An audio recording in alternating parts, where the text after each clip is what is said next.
പയ്യന്നൂരിലേക്ക് പോവുകയാണ്. പയ്യന്നൂരിൽ നിന്ന് നിഷാന്ത് ചേരുന്നുണ്ട്. നിഷാന്ത്, സമാധാനപരമായി തന്നെ വോട്ടെടുപ്പ് പുരോഗമിക്കുന്നുണ്ടോ? ഇപ്പോൾ ഈ ഉച്ച സമയത്തും വോട്ടർമാരുടെ ഒരു നീണ്ട നിര പോളിംഗ് ബൂത്തുകൾക്ക് മുന്നിൽ ദൃശ്യമാകുന്നുണ്ടോ? അർജുൻ, ഒരു 12 മണിയോടെ ജില്ലാ ഇൻഫർമേഷൻ ഓഫീസിൽ നിന്ന് ലഭിച്ച കണക്കനുസരിച്ച് 32.47% പയ്യന്നൂരിലെ പോളിംഗ് നില. പിന്നീട് അതില് ഉണ്ടായിട്ടുണ്ട്. ഒരു മണിക്കൂർ കൊണ്ട് നന്നായിട്ട് അതിൽ ഉണ്ടാവാൻ സാധ്യതയുണ്ട്. പോളിംഗ് ബൂത്തുകളിലൊക്കെ തന്നെ വോട്ടർമാരുടെ നീണ്ട നിര ദൃശ്യമാണ്. പയ്യന്നൂർ നഗരസഭയിലെ 46 വാർഡുകളിൽ പകുതിയോളം സ്ഥലത്തും കനത്ത പോളിംഗ് ആണ്. കഴിഞ്ഞ തവണയിൽ നിന്നും വ്യത്യസ്തമായി UDF-ന്റെയും LDF-ന്റെയും കേന്ദ്രങ്ങൾ ഒരു 10 വാർഡുകളിലെങ്കിലും ശക്തമായ മത്സരം ഞാൻ പ്രതീക്ഷിക്കുന്നുണ്ട്. അതുകൊണ്ട് തന്നെ വോട്ടർമാരുടെ ഒരു വലിയ സാന്നിധ്യം ബൂത്തുകളിലുണ്ട്. രാവിലെ മുതൽ തന്നെ മന്ദഗതിയിലായിരുന്നു പല സ്ഥലങ്ങളിലും.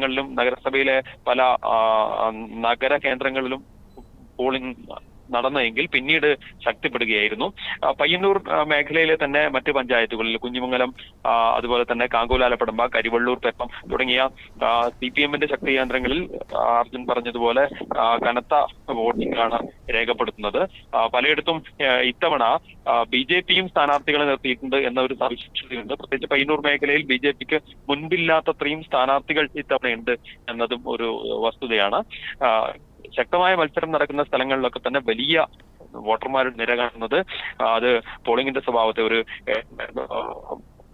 വലിയ ശതമാനം പോളിംഗ് കഴിഞ്ഞ തവണത്തെ അപേക്ഷിച്ച് നടക്കാനുള്ള സാധ്യതയാണ് കാണുന്നത്. അനിഷ്ട സംഭവങ്ങളൊന്നും ഇല്ലാതെ തന്നെ വോട്ടെടുപ്പ് സുഗമമായി മുന്നോട്ട് പോകുന്നുണ്ട്. പയ്യന്നൂരിൽ പലപ്പോഴും ഇത്തരത്തിലുള്ള അനിഷ്ട സംഭവങ്ങൾ കഴിഞ്ഞ തെരഞ്ഞെടുപ്പുകളിലൊക്കെ തന്നെ രേഖപ്പെടുത്തിയ സ്ഥലങ്ങളിൽ പോലും ഈ ഉച്ചയ്ക്ക് മുമ്പ് അത്തരത്തിലുള്ള സംഭവങ്ങളൊന്നും രേഖപ്പെടുത്തപ്പെട്ടില്ല. കാങ്കോലാലപ്പടമ്പിന്റെ ചില ഭാഗങ്ങളിലൊക്കെ കള്ളവോട്ട് ആരോപണമായിട്ട് UDF രംഗത്ത് വന്നത്. പക്ഷെ അനിഷ്ട സംഭവങ്ങളൊന്നും രേഖപ്പെടുത്തപ്പെട്ടില്ല ഇതുവരെ. ഈ പ്രശ്നസാധ്യത ബൂത്തുകളിലൊക്കെ തന്നെ ആവശ്യത്തിന് പോലീസുകാരൊക്കെ ഉണ്ടല്ലേ?